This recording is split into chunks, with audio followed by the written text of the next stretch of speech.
talking about the conditionals today. The conditional verbs in English, they're divided in two clauses. So in the same sentence we have two different ideas.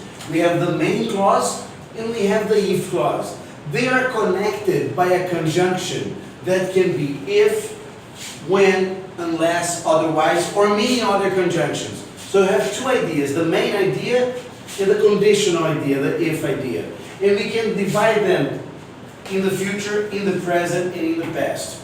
Just for you to understand, this is the equivalent in English to the subjunctive mode. In English, there is no such thing as a subjunctive mode. But you have the conditionals. And there is nothing new about conditionals of what you have learned so far.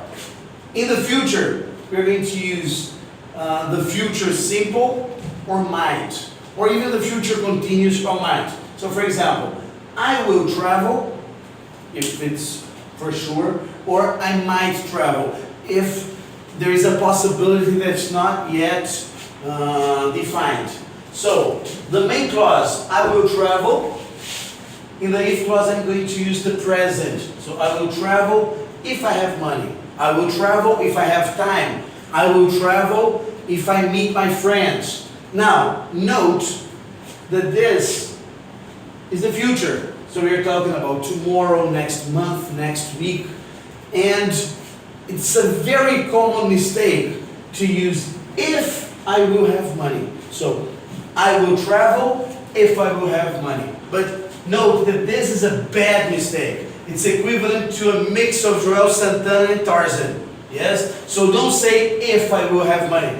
You have to use the present. So I will travel if I have money. In the present, you can use would or could plus infinitive. So would have, would be, would travel, would watch. Yes? So I would have a lot of money.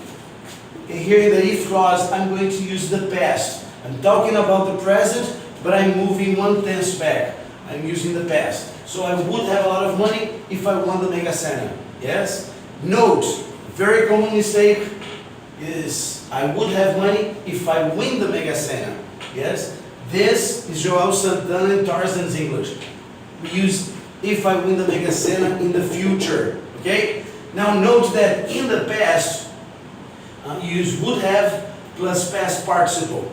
Note that whenever you have as an auxiliary verb, you're going to use the past participle afterwards. So here in the present we say would have, but it's not the auxiliary have, it's the verb to have. I would have a car, I would have a lot of money, yes, if I won the Mega Sena. This is present. Here we're going to use would have plus past participle. So for example, I would have passed the test, yes, if I had studied harder. Okay, so we use would have plus past participle or could have plus past participle. I can say, for example, I could have passed the test if I had studied harder. I don't know. It's a possibility. Okay? Now, if I had studied harder or if I could have studied harder. So, could I study harder? No, I couldn't. But if I could have studied harder, I would have passed the test. Note that two very common mistakes. There is no such thing in English as would have had. For example, if I would have had passed the test, this doesn't exist. Yes, would have. So would have had doesn't exist. This is typical João Santana and Tarzan. And also here in the if clause, if I would have studied doesn't exist. Yes, you have to use the past perfect or could have past perfect. So if I would have studied, João Santana and Tarzan. Guys, very easy. Take a look and study.